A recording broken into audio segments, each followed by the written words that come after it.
Okay, everybody.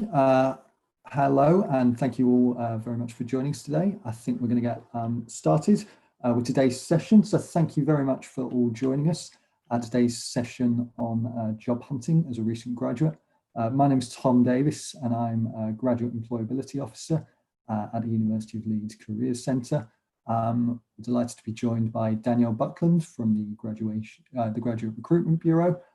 This is the first in a series of 2 events that we've got coming up in September aimed at recent graduates who are still looking for jobs and careers. We've got, so this one today on job hunting as a recent graduate, and then we've got another one taking place at the same time next Wednesday on career planning and career decision making. We'll be sharing details about that at the end. As I said, we're delighted to be joined by Danielle today, who's a University of Leeds graduate herself. She's got a presentation about her story and some of her advice on how to find jobs. And after that, we'll have a Q&A session. You'll have the chance to ask any questions you have for Danielle. If you could submit those via the Q&A function at the bottom of the screen, that'd be absolutely great. There's also the capacity on Zoom to like people's comments and questions. So if there's any questions submitted that you think, yeah, I'd really like to know the answer to that, or it's something you were going to ask yourself, rather than duplicating, if you just like that, that will give us a sense of like what the pressing questions are and what the ones that people really want to hear about. As part of the registration for this event, you also have the opportunity to pre-submit some questions, and we've got quite a few that were submitted from people for that. So we will be covering some of those as well. So don't panic and feel the need to pop in the Q&A function if you've already pre-submitted. We'll try and get to as many of those as possible. We are recording this webinar. It'll be going on YouTube after the event, and we'll be sending a link around to that. So if you need to leave early for any reason, that's absolutely fine. I think that's all the housekeeping out of the way. So with that, we thought it might be useful if we kick things off with a poll just to find out what the people in attendance at this event are up to at the moment, what sort of stage you're at. So we should have a poll, yeah, that's just appeared on screen. So just select one of those which most accurately describes your current position, just to get a flavour of where people in the room are at the moment. And I'll just give you 10 or 15 seconds on that.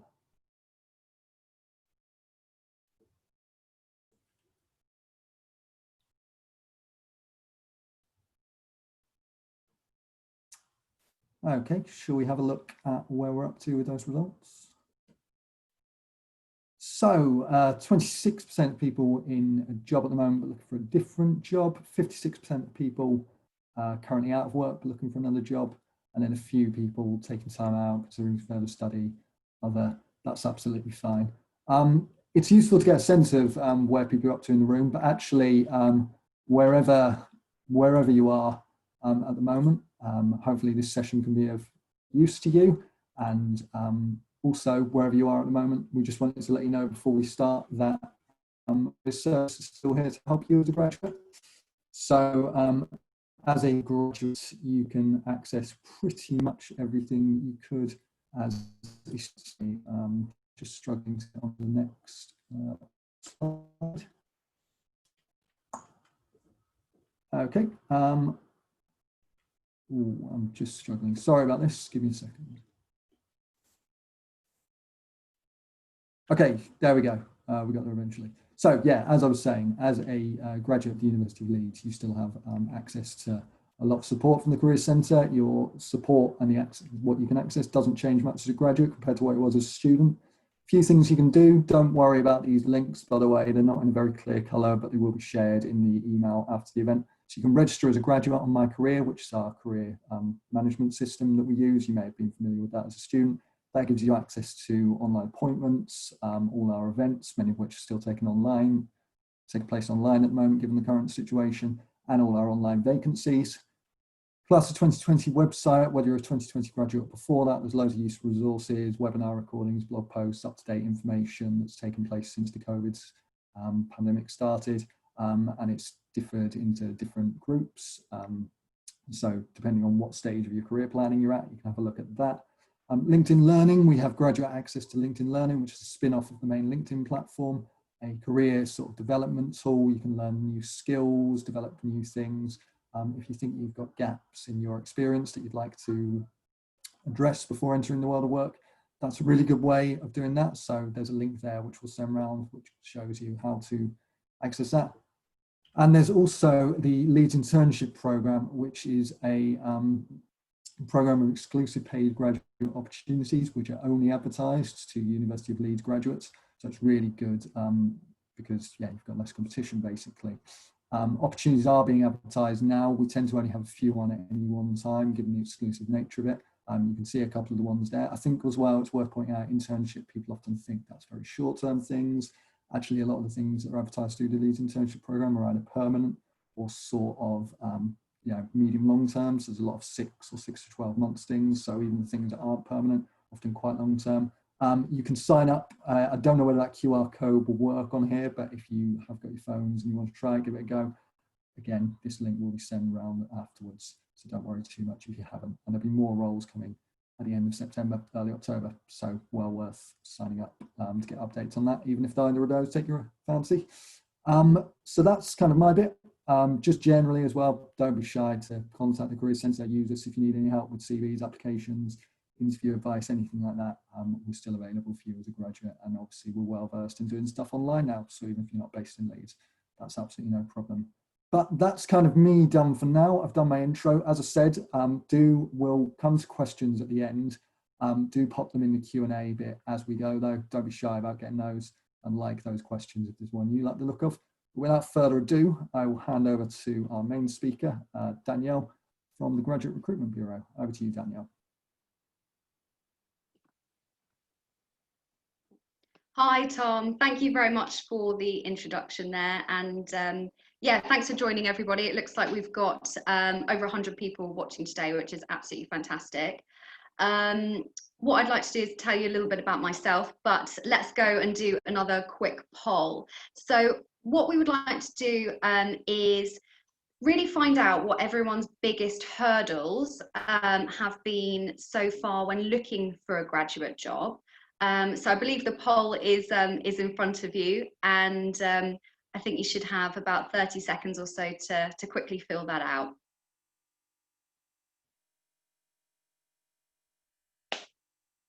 But today, what I'd really like to do is just talk through a little bit of a path on how to approach job hunting as a graduate or a postgraduate. And as we've seen, some of you already are in perhaps a job post-university, and how you can look at fueling what you're doing already to really secure the graduate career that you're looking for. What I will do is touch upon looking at sort of the current situation.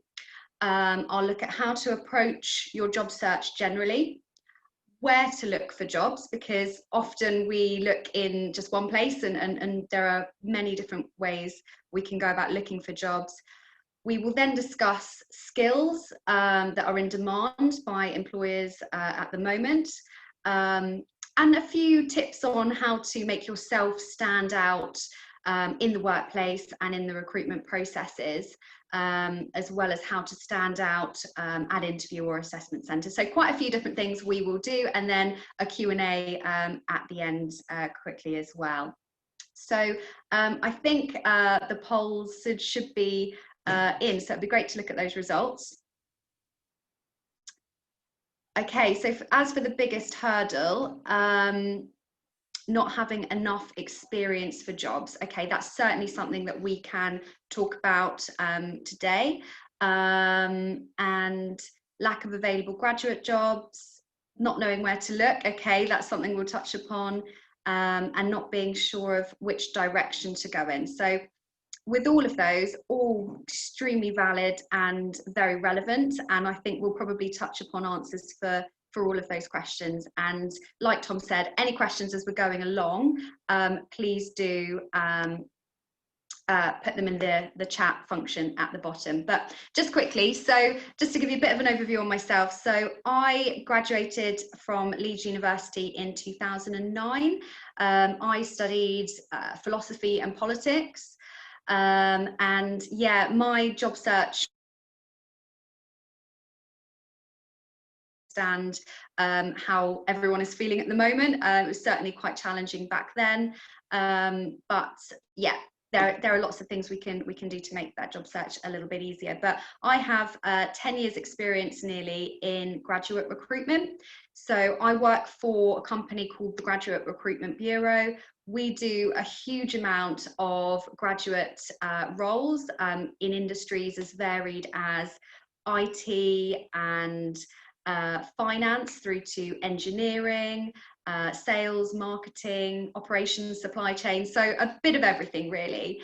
But I've recruited hundreds and hundreds of graduates across that time into different spaces. So I've got quite a good understanding of what companies are looking for and how you can stand out. But I started as a graduate trainee, so I've been through the process of looking for a graduate job in a recession, starting a career, and then working my way up. And I've been in management here for about 5 years. So yeah, hopefully got some good things to talk about. So what I'm going to do next is move on to, a little bit about Graduate Recruitment Bureau. So as a company, we place about 800 graduates a year into these different sectors, and work with a lot of SMEs, startups, and FTSE 10 businesses. So a lot of the information that I give you today will be very relevant for your job search in lots of different areas. So moving on to the headlines. I don't think we need to sort of talk about the current pandemic too much. I think we're all vastly aware of what's happening and what's been going on. But I think we need to look at it as an opportunity to stand out and make the most of the opportunities that are out there. So over the last couple of days, looking at Prospects Luminate, they've said that the level of graduate vacancies is about 50% of what it normally is. Okay, so that's still a huge amount of jobs out there. And that's graduate schemes, that's entry-level roles, that's trainee positions. So it's not all doom and gloom by any stretch. We are in a recession, but we still have a thriving economy and lots of opportunities. So I definitely encourage people to think nice and positively and proactively about the current pandemic, because yeah, you've got every opportunity to try and secure the right career for you, or get yourself in the right direction.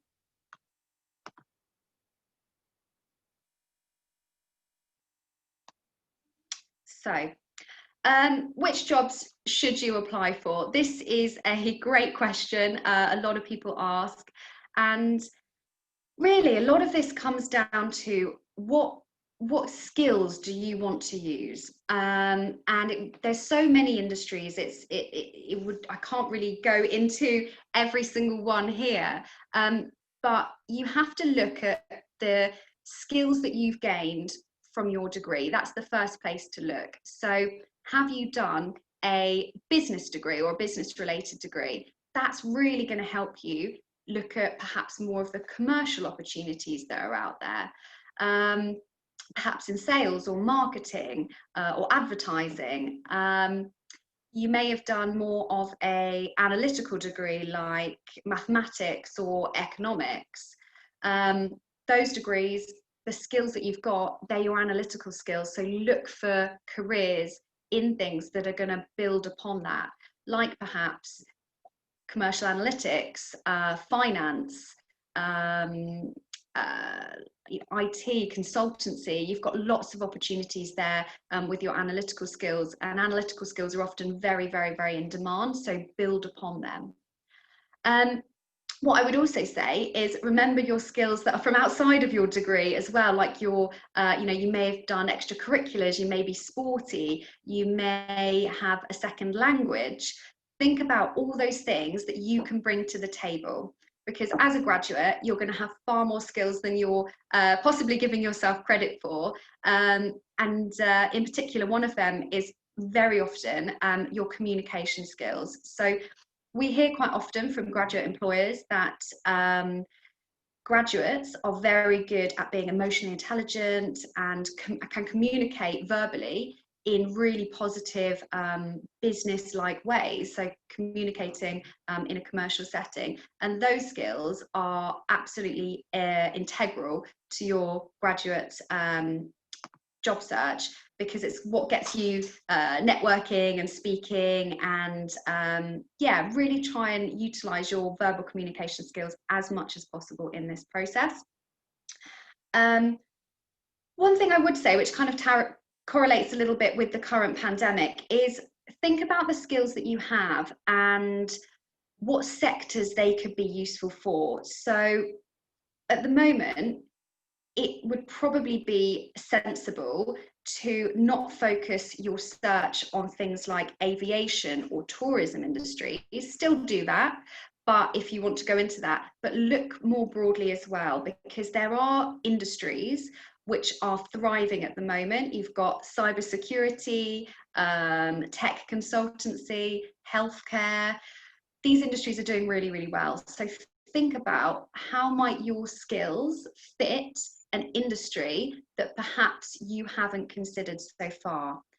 Just to give you an example, recently I saw that the NHS were trying to advertise their graduate roles, which were outside of being a doctor or a nurse, but could be great careers for people from lots of different backgrounds. So think about different industries, don't be narrow.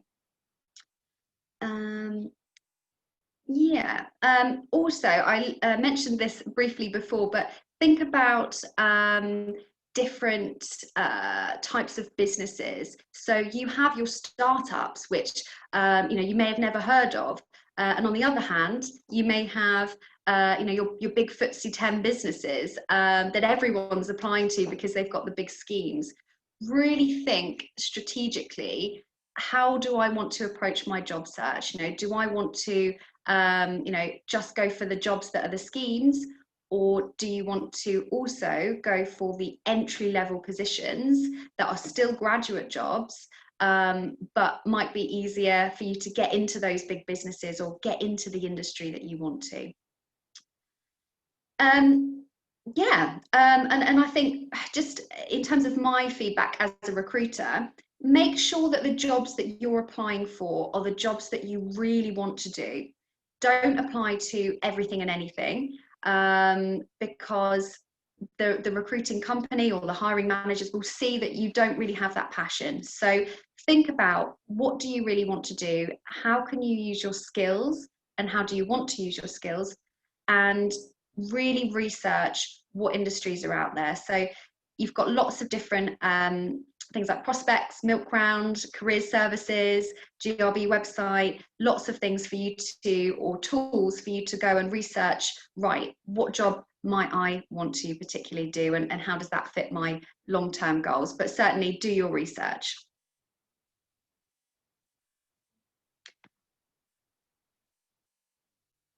Great. So where to look for a job? There are so many different places for you to look, and often some of them are forgotten. So we have your typical jobs boards. So you've got things like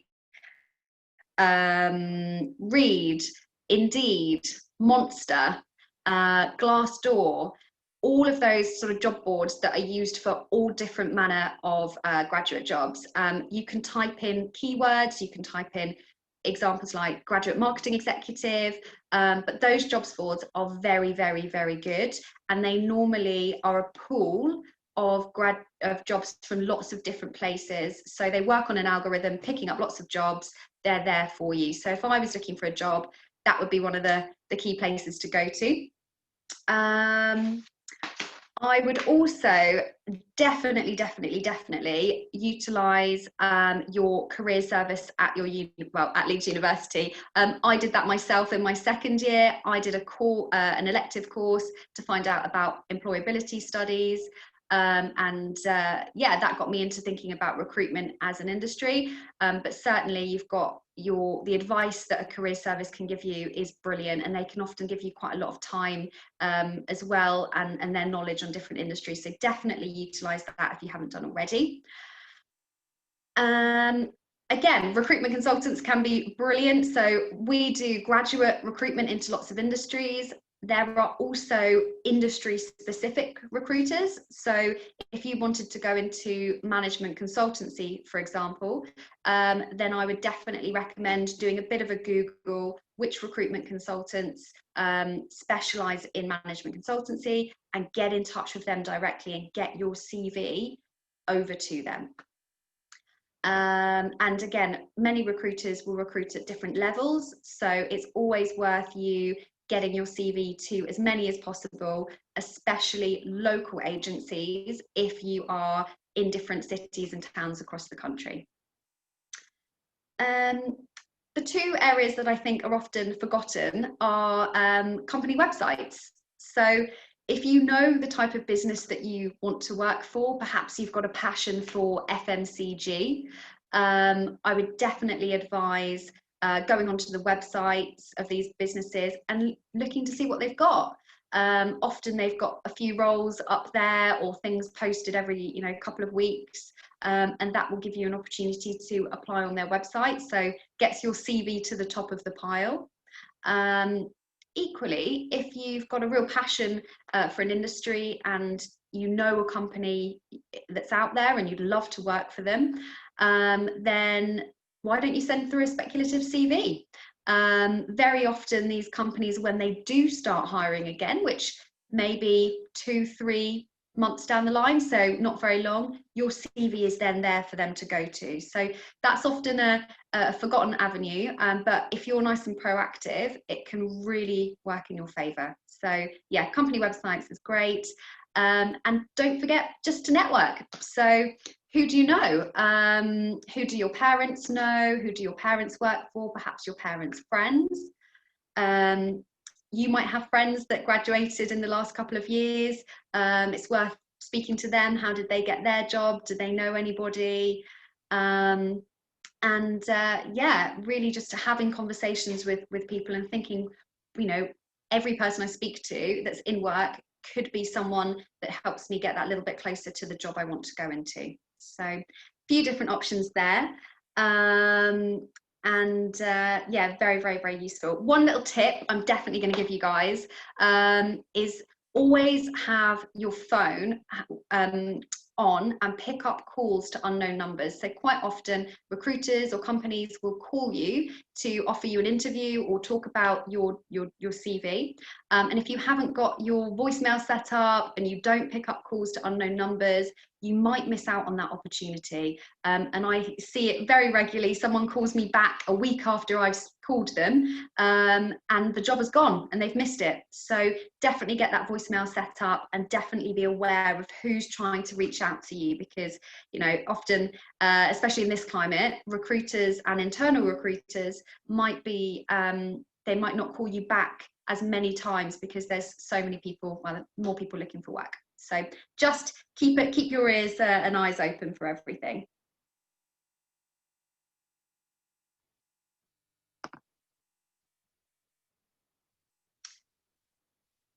So in-demand skills employers are looking for. So again, this is very, very, very relevant to different industries. And I can give you some examples. For instance, IT. So if you want to go into some form of IT position, companies and graduate employers are often looking for those added skills that you may have done in your spare time. So that could be programming, it could be learning a language like Java or C++. And if you've got self-taught on your CV, they will love that. That goes down so well. So if you haven't necessarily done something in your degree, think about how you can do it in your spare time. You've also got industries like analytics. So if you wanted to go into a data analyst position, for instance, a lot of those roles will be looking for solid Excel capabilities. So things like having experience with macros, formulas, pivot tables, different functions, or VBA, things like that. So If you haven't done that in your course, that doesn't matter. What shows is that you've gone out of your way to think about how you can build those skills into your profile. So as long as you have Excel, you can go on to things like YouTube and watch some videos on how to do more of the advanced functions. Yeah, and those things often really do help you get the job, especially if Excel, for instance, is part of the test needed to go through the recruitment process. Other things, so I don't know about you guys, but over the last few months, it's been a great opportunity to use some spare time trying to teach yourself those little skills that might be needed for different industries. So you've also got, what have we got? Digital Google Garage for digital marketing. But yeah, if you could sort of utilize on your CV, show what you've been doing over the last 6 months, companies again are really going to like that if you've utilized this COVID-19 situation to your advantage, to show that you're proactive and you're really thinking, right, how can I bring those skills to the table? And yeah, you've got your soft skills and your hard skills. So soft skills are those sort of communication skills we talked about earlier, and how to build relationships. If you wanted to go into sales, it's worth thinking, right, how can I get some experience perhaps selling something or working to some targets, versus those hard skills, those more technical skills. So again, each different industry is going to be looking for different things. A lot of graduate jobs will teach you what you need to know. They're not expecting you to have 10 years experience already. They're looking for your potential, okay? And I would really stress to always think about that. It's all about your potential. So if you want to go into it, apply for it. If you've got the very basics of the skills needed, fine, apply for it. If it's a graduate job, they will do the training. It's your job to show them that you want that training and you want to grab the opportunity with both hands.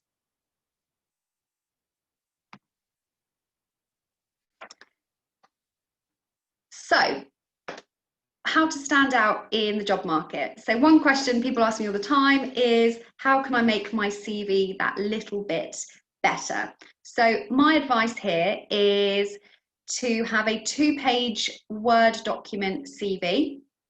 1 page on PDF is fine because it covers the same amount of text, but I would definitely steer clear of anything more than 2 pages, because by the 3rd page, it's not going to get read, it's going to get forgotten. So 2-page CV is standard. And my best bit of advice here is at the top of your CV, have a personal profile section, like a little punchy paragraph that really tailors you to that role in particular. So if you're applying for a marketing position, say at the top of your CV, I'm applying, I'd like to apply for a marketing role, or I'm passionate about starting my career in marketing.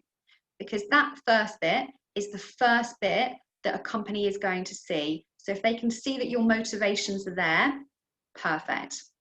I've seen many CVs sent my way saying, I'd like to go into finance, and then they've applied for a, perhaps a sales role. You clearly don't want to go into it, so that might be a reason why you don't get called back. But just tailor each application as much as possible, and make sure you've got all your skills on there. Put all of your work experience in reverse chronological order, and just show the company what you've done. Get those buzzwords on there because otherwise the company will never know. And equally, have a little about me section, because employers, especially over the last couple of years, really do read that. So if you've done lots of extracurricular things, gone traveling, have a different language or a certain skill, absolutely get it on there, because you never know when a recruiter comes back to you about a job you've never heard of, but actually ticks all of those skills that you have. When it comes to cover letters, unless a company is asking for it, don't you don't need one for every single job that you apply for, okay? So really do think about that. Make sure a cover letter is, again, tailored to the role and to the company. So more often than not, if a company is looking for a cover letter, that's because they want you to convey a real passion for them as a business. So have a look at their business, look at what they do, really make sure you can show why you want to work for that particular business. And equally, that gives you an opportunity to talk about the industry that you would like to work for. So if you would like to work in the market research industry, for example, you might want to allude to market research news that you've heard, or some of the skills that might be useful for that industry, like quantitative and qualitative research skills. You might want to add in a bit about your dissertation.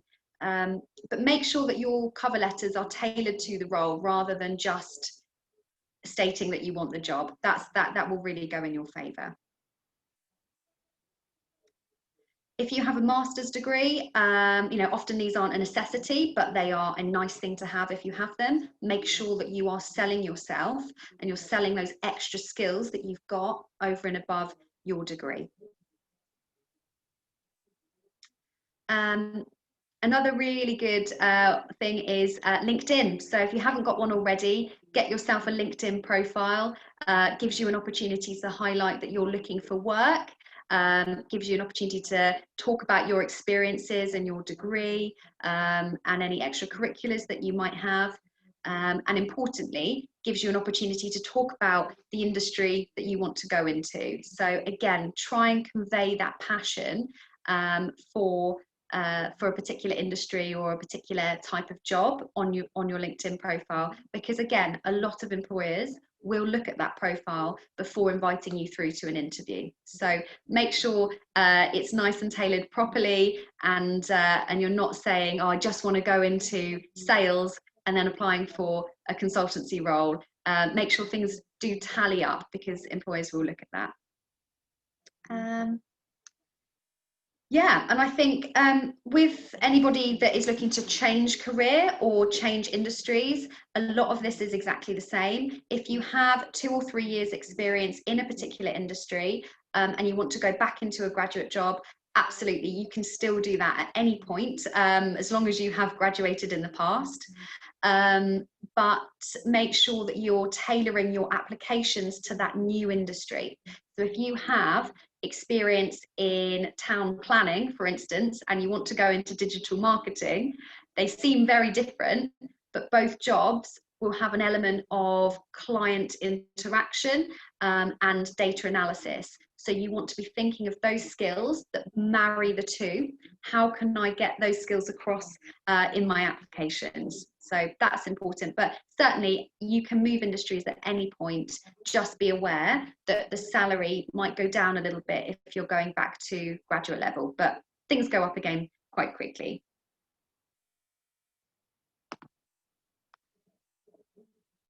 So just to move on to give you a few little tips about making the most of each interview. So yeah, here, if you've got yourself through to an interview, congratulations. Use that opportunity the best you can. And the biggest bit of advice I can give here is to simply prepare as much as possible. So that includes research into the company, research into the role. Make sure you understand the role, make sure you have questions about it, make sure you can convey that real interest in understanding what it is this career path could offer you.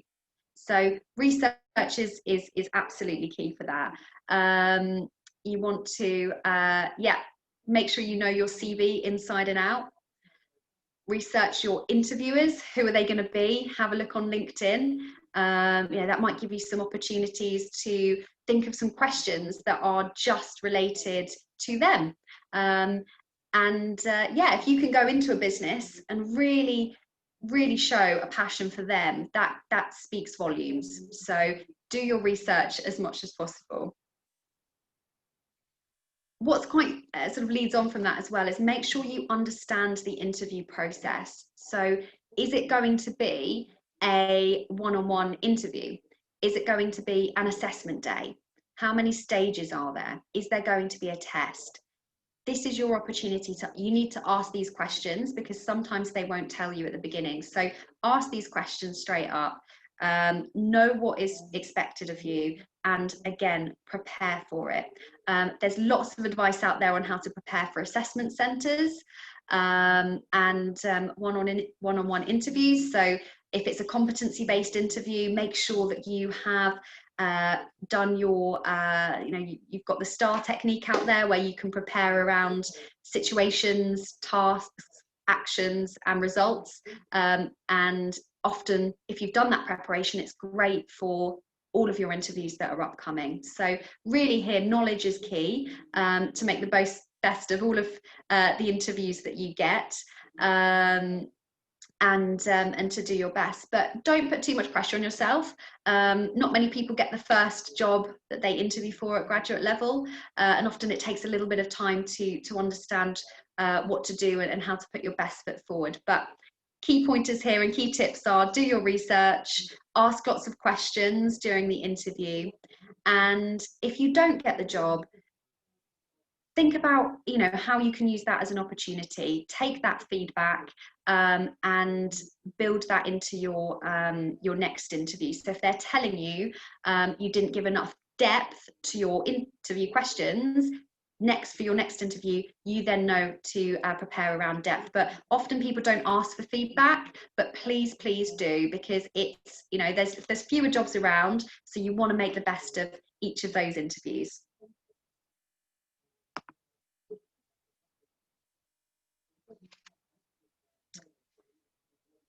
So yeah, I mean, so in terms of the GRB, we do a lot of different types of opportunities, as I mentioned. Got quite a lot on the website at the moment, and things are picking up, which is great. So we do have some jobs in all industries at the moment.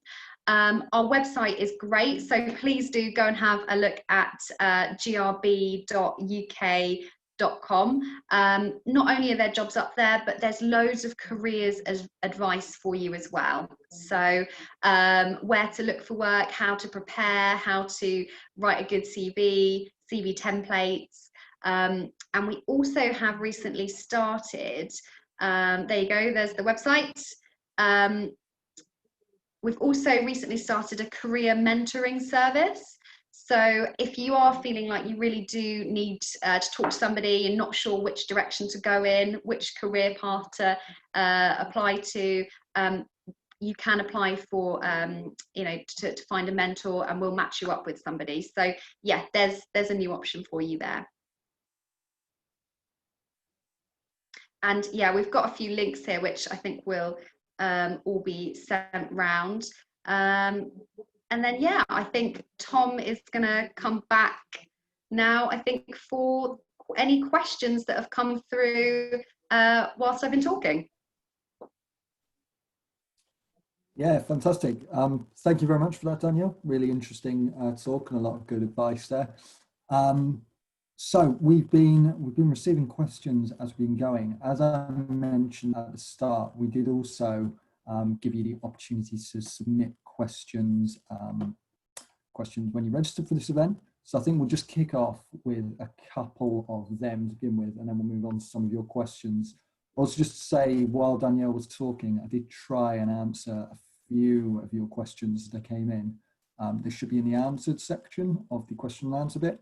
I haven't answered very many because some of them are a bit lengthy to type out an answer during the session, but yeah, there are some of those that I've answered there, so do take a look in there if you have asked a question. But we'll move on to those in a moment. But just to start with, based on a lot of people, I think we've got a few attendees who have sort of graduated a bit further ago, so as well as people who have just graduated recently, we've got a couple of people who are maybe a couple of years out of university, or maybe a bit further than that.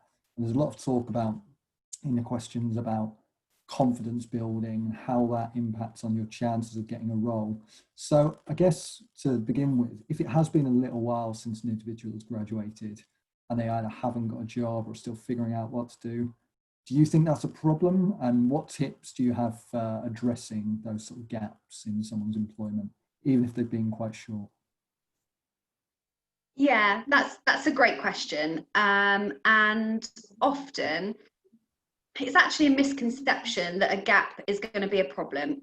More often than not, it is not a problem at all. So if you've been out of work and looking for work, and you've had, there's been a pandemic, so you haven't been doing paid work for a little while, it's not a problem as long as you can show the potential employer or the company that you're applying to what you've been doing in that time. So like I said before, think about putting, self-taught programming skills or self-taught like a little free course online. And I believe the Job Centre and different places have been offering free courses over the last 6 months. So do those. Often it just takes a couple of days a week, and that's get those things on your CV. If you are feeling like you don't know which way to go, I think again just doing your research into different industries, because you don't want to leave it 4 or 5 years and then look for a graduate job, because all of the next year's graduates are going to be, they're going to be up against you with those applications. So if you want to take a year out, go traveling, do it. There's not many times in your life where you've got that opportunity. But if if you've been looking for work and it's been a struggle, don't worry about it. Just keep plowing on. But what I would say is if you've been applying to a lot in one industry and not hearing back, and not getting very far, it might be worth looking into a new industry. So a lot of people tell me they want to go into management consultancy, but really it is very difficult to get into it. And often there are brilliant jobs out there like analytics or management or business analysis that use similar skills. Even recruitment consultancy uses similar skills, but they're different industries. So think about how you can research what else is out there for you. But certainly don't be disheartened.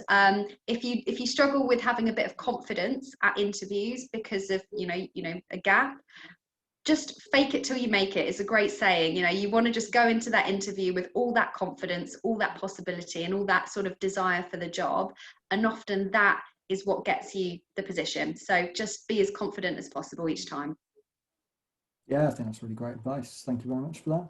I think this one also came in from someone who I think had been out of university a little bit longer, but I think this is always relevant even at an early stage as well. But if you are at a stage where you're experiencing a lot of rejection and unsuccessful applications, I know there was a question in the comment as well about when you get an unsuccessful application but no feedback, and you just get an automated reply, and that can be quite confidence draining. Have you got any tips on kind of how to deal with rejection and how to keep your confidence up if that's happening to you a lot?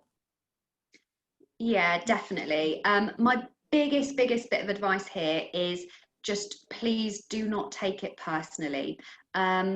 You are right now possibly up against 2-3 times as many applications for one job. Okay, so just to give you an example, if I have a job that I post and I have 150 applications, often it's going to be the first 50 or 60 applications that come through that stand a chance of getting through to a shortlist anyway. So if you're one of those people that applied at the end of the deadline, or just you're up against a lot of people, that doesn't mean you don't have a great CV. It just means lots of people are applying. So if just please don't take it personally.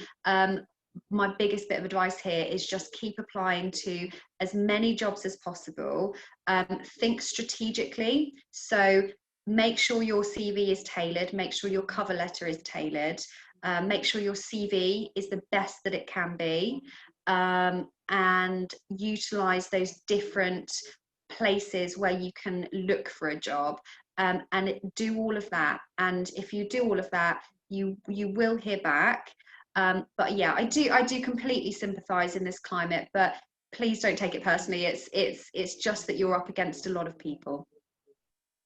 Yeah, and I think to chip in with sort of my advice, it's one of those, it can be slightly irritating advice when people who are in jobs and set up tell you this, but it will turn around eventually.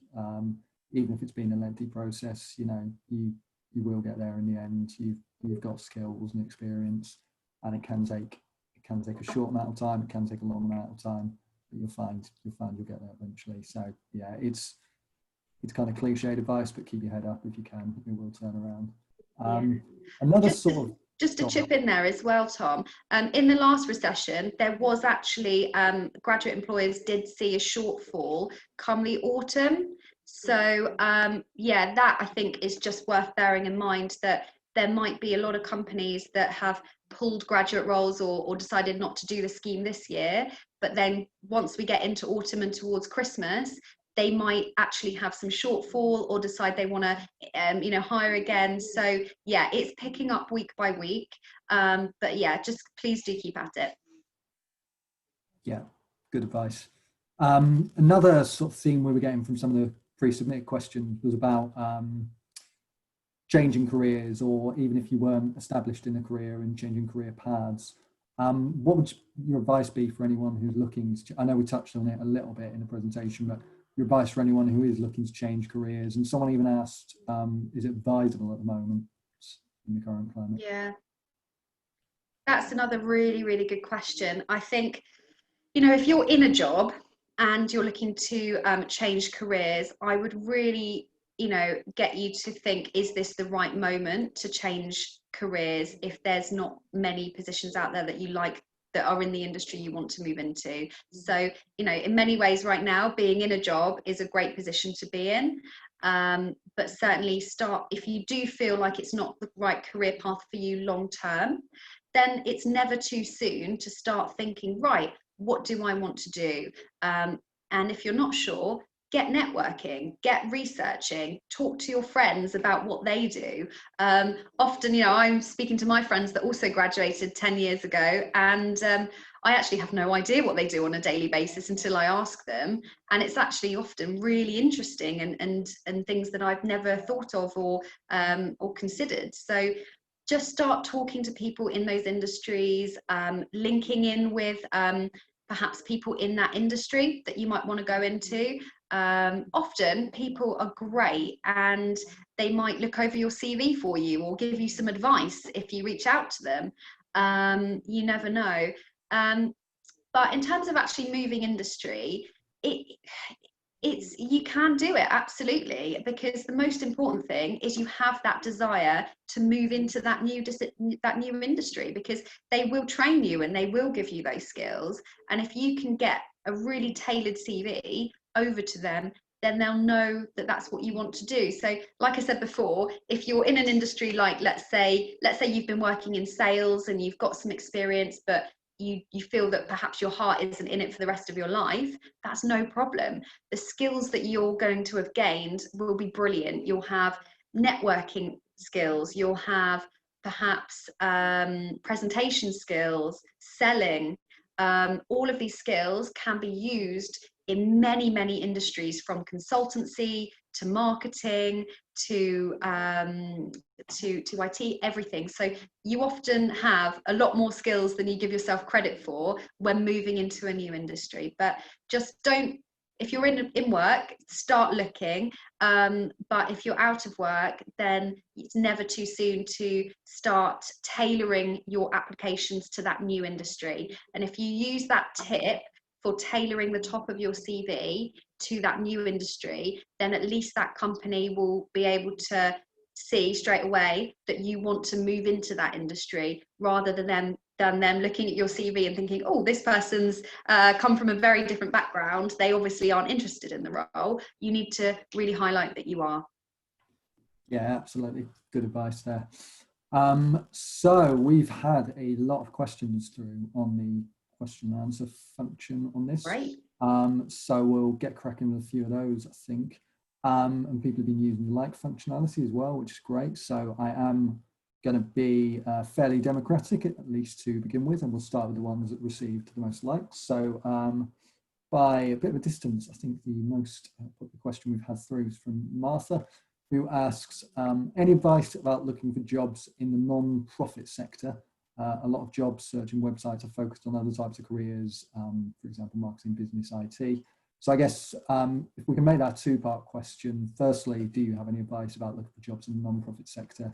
And then if we can widen it out, if advice for looking for jobs that maybe aren't so commonly advertised on the main job searching websites. Yeah, another great question. Thanks, Martha. So in terms of non-for-profit, it is a less commercial type role, whatever the roles might be within those organisations. So often those businesses don't go through recruitment consultancies, especially at graduate level. So I would say here you want to be researching the companies. So who are the companies that you might want to work for? And I would approach them directly and look at their websites and be very proactive, because there are, you know, a good chunk of people that want to go into non-for-profit and fewer positions you see advertised. So this is where you have to really be, again, very organized with your job search and your approach. And I would do things like go onto Google and Google in non-for-profit organizations in my region, go onto LinkedIn, search for non-for-profits, and get a list of businesses that could be what you want to do, and apply directly. But yeah, if it's a very specific industry, then I would do it that way. Sorry, what was the other part of the question? Well, just about more widely, not for oh yes, of course. Other less common. Yeah, like less known jobs. Again, it's probably similar advice. You could look at, if you've looked on Milk Round and Prospects and your careers service and you're just not seeing the industry that you really want to go into, there might be a reason for that. It might be that that industry isn't really a graduate industry. It's more of an industry people go into 2 or 3 jobs down the line, which I have seen in some areas of like planning and advertising. So that gives you an opportunity there to look at what jobs would help you get to that position in, two jobs time, for instance. So if it's all about gaining analytics experience in order to go into marketing analytics, you have to research that jump and see how you would get there. And then again, my advice would be perhaps to try and network and reach out to a few people on LinkedIn who are doing the job that you want to do and ask them their opinion. It's as simple as that. If you're a graduate, reaching out on LinkedIn saying, hi, I'd love to work in your industry. UX, for instance, is a big growing industry at the moment. You might want to reach out to those people and say, hi, I'm thinking of going into this industry. Have you got any tips for me? Would you mind looking at my CV? And I guarantee that people will respond to that. So, just try and ask questions where you possibly can. Yeah, great. Again, just to chip in with a couple of things from my perspective on that. Prospect has already been mentioned as a sort of job site, but also it's a career planning site, so loads of information. Each sector and each role has a different page with information about what the role entails, salary expectations, what you'll be doing day to day, that sort of thing. All of those also have dedicated job sites, so not just the big Milk Round Prospect type sites, but specific for. So for example, charity jobs will have charity-based job sites. So they're well worth keeping an eye on. Often advertise much fewer roles, and they might not be graduate roles, but worth keeping an eye on. Also book an appointment with a careers consultant. So through My Career, you can still book those appointments as a graduate, and I can't promise we'll be able to help you with everyone, but we might be able to use a bit of our knowledge. And the Leeds Internship Programme for the non-profit sector. Maybe not charity jobs yet, but yeah, certainly non-profit stuff. So that's well worth keeping an eye on. Cool. Let's move on to the second most popular question, which is from Jack. He says, some companies have a number of applicants for one role, and we use an algorithm or software to filter through the application. What techniques do you recommend to include to help get past this first stage of the application process? Sure, that's a really good question. And I don't think that it's often as impersonal as an algorithm. I think often there's a lot more that goes on behind the scenes, and it's often a lot more people focused than people realise. So when your CVs go through to, let's say, an assessment or sort of a graduate scheme, often those roles, those CVs are processed individually, one by one, and certainly with a recruitment consultant, all applications are processed one by viewing your CV. So it's a lot more human than you realise. Again, the important bit here, Jack, is to tailor your CV to that particular role as much as possible. Look at the job requirements. So at the bottom of a job description, there's often a little section that talks about job requirements. Look at everything it mentions and try and mention all of those things in your CV. So if it mentions experience using Microsoft Excel, get that on your CV. If it talks about needing French as a second language, and you speak French, make sure that that's on your CV, because if they're not there, there's no buzzwords for the recruiters to look for in order to see that you have the required skills. So just I think again this comes back to just making sure that your CV is selling you in the best possible light. And if you don't have the experience, don't panic. Again, make sure that it's tailored and saying, I would love to get into this industry. So I would love to work for an FMCG organization in a marketing capacity. If you get that on there, then you've got buzzwords like FMCG, marketing, on your CV, even if you haven't got the work experience. So just make sure your CV is nice and tailored. Yeah, absolutely. I think a lot of people, and I always used to think you have to be quite cute about matching what it says in the job application to your thing. So if it says, marketing skills, you have to not use those exact words. Don't worry, use those exact words. Be blatant, make it obvious that you fit the criteria, and that's a real help. Yeah. Just to chip in there as well, I really, really want to stress this, that a job spec and the requirements on a job spec are a dream list for the employer. They're not expecting everybody to have all of it. So as long as you have the core skills that they're looking for, then apply for it. They will train you in that position. Look at the job spec as where you will get to in the position, not what they're expecting you to have already. Yeah, good advice. I think there's a really interesting question here from it's an anonymous attendee, but talks about so they're not getting past the first application stage at the moment, and they're not receiving feedback due to higher demand. They've had applications checked by the career centre, so they're confident they're good, so they're worrying it's a lack of relevant experience. But obviously, a lack of relevant experience is what's causing them to not get to the next stage. So it's a vicious cycle where there's no way of gaining the experience, and that's what's meaning they can't get through the application system. So do you have any advice on how to gain relevant experience, or any experience that could be relevant? And I think that will be a thing to think about. It doesn't have to be relevant, and particularly how you might go about doing that at the moment in the current climate.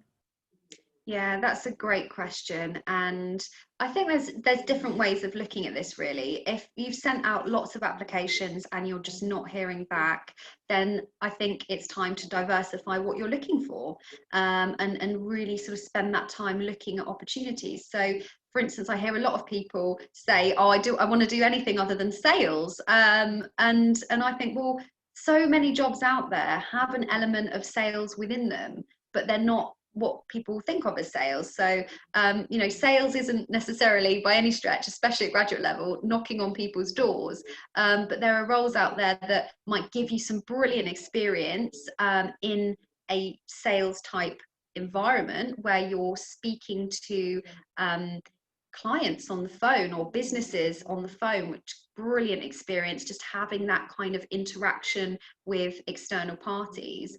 So that can be, something to look for. So just, big bit of advice there, diversify what you're applying to. And also make sure that you're qualified for the roles that you're applying to. So quite often people tell me they don't hear back and they might not be applying for graduate jobs. They might be applying for jobs where you need to have a year or two's worth of experience. So just make sure that you are applying to the right positions. And what was the last bit of that question, sorry? It was about how to gain the experience. Yes, of course. So a lot of graduates don't realise that if you have a week's worth of work experience on your CV versus 3 or 4 months of experience on your CV, when I look at that as a recruiter, it doesn't really make that much difference to me which one you have, because both show that you want to go into that industry. So I am not a fan of, I certainly wouldn't recommend doing unpaid internships or anything like that. But if you can get an internship, often, they do, pay a little bit, get a week's worth of work experience for a local company down the road. And if you can afford to, maybe do a couple of days for free and say, look, I'd love to work in your industry. Can you give me a couple of days work experience? And having that on your CV is brilliant. Obviously, right now with the current situation, a lot of things are happening remotely. And it's just a case of being proactive, because I'm certain that there are some businesses out there, if you approached them and said, look, I'd love to work for you for a couple of days, they may still be able to give you some work to do over Zoom, or give you some things that will help you on your search. So don't think that you have to have a year placement or anything like that to get that job or get seen by an employer. But again, like I mentioned before, think about those free courses that you can do online. Then you might have some links at the Careers Service there, and I can try and send some through as well. But so many free courses out there at the moment, which could be about copywriting, data analysis, digital marketing, or even just like theoretical evening courses for a week. If it's free, get it done, put it on your CV, and it will show that employer that you're really doing everything you can to secure that graduate job in that industry. Yeah, and that comes back to LinkedIn Learning as well. So in the email, we'll send that after that. Have a look at LinkedIn Learning if you feel you're lacking a bit of experience. It's a really good way of picking up some extra skills.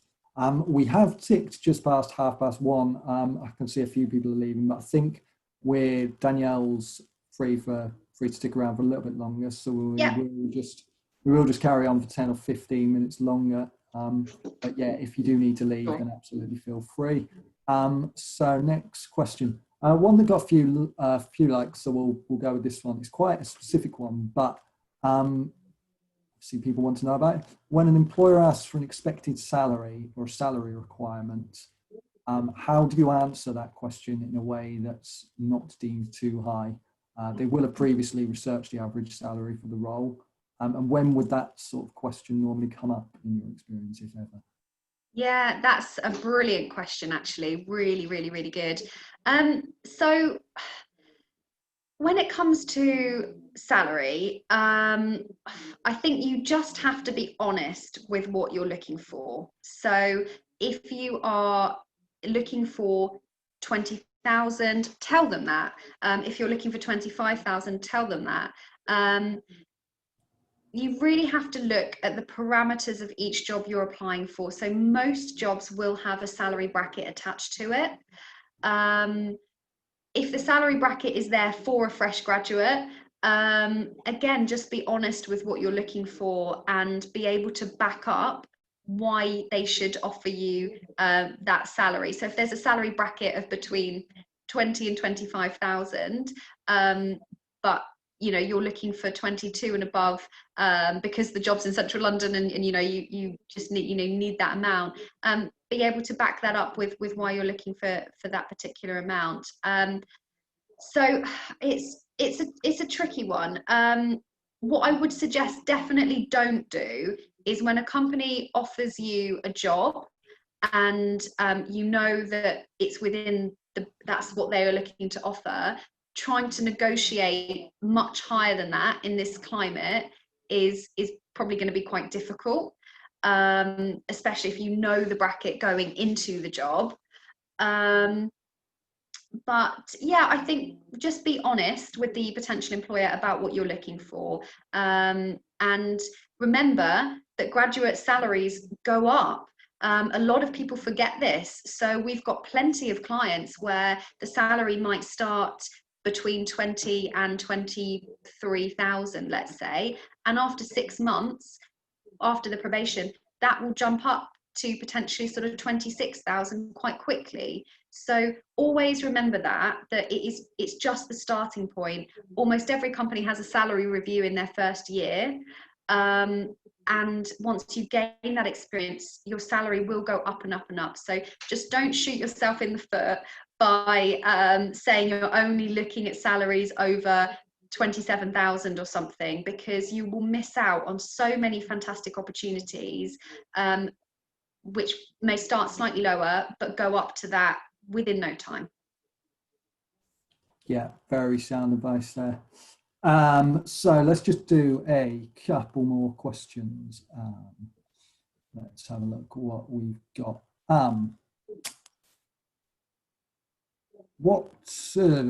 Right. So there's a question here from Brandon, who says he's applying for roles I'm qualified to do, but I don't have industrial experience, which is sometimes stated as essential. Is it still worth applying for these positions? Yeah, that's a great question. It really is. I would suggest if you're applying for things that state you need the experience, then they're not graduate jobs at all. What I would say though is, you never know. If you have a great degree and all of the skills that they're looking for, but you lack the commercial experience, why don't you send through an application anyway? It's not going to hurt, just in case they see your CV and think, oh, actually we'll take a graduate, or we can see that you want to move into this industry and you want to gain that experience. But I would say don't put all of your efforts into applying for roles where it clearly states they want experience, and you don't have it. So by all means do, and it's not unheard of to get those jobs. If you do have a very good degree, especially if you've got a master's potentially. So sometimes an employer may look at someone with a master's and think, well, okay, that's something extra to bring to the table rather than just an undergraduate degree. But yeah, I would say don't put all of your eggs in one basket if you're applying to things you don't have the experience for. Great. And let's just end with one final question, which is from Rebecca, who says, do you have any advice for transitioning from a humanities degree towards tech consulting or other STEM industries? And I guess to widen that question up a little bit more, advice for transitioning from a course that might not appear that it relates to a particular industry. How would you go about doing that? So, humanities. Yeah. Okay, thanks, Rebecca. That's a great question. Tech consultancy is booming at the moment, and there's lots of roles out there. So right now in this climate, you could look at, if it's an option for you, you've got transitioning into a relevant master's degree. If that's feasible. So you might want to do something that's a bit more tech focused, or like a business and tech focused master's, which shows that potential employer that you would like to go into that industry. It's very common for me to see profiles where graduates have done a humanities or an arts background and transitioned in their masters into something a bit more specific, which by all means you can do.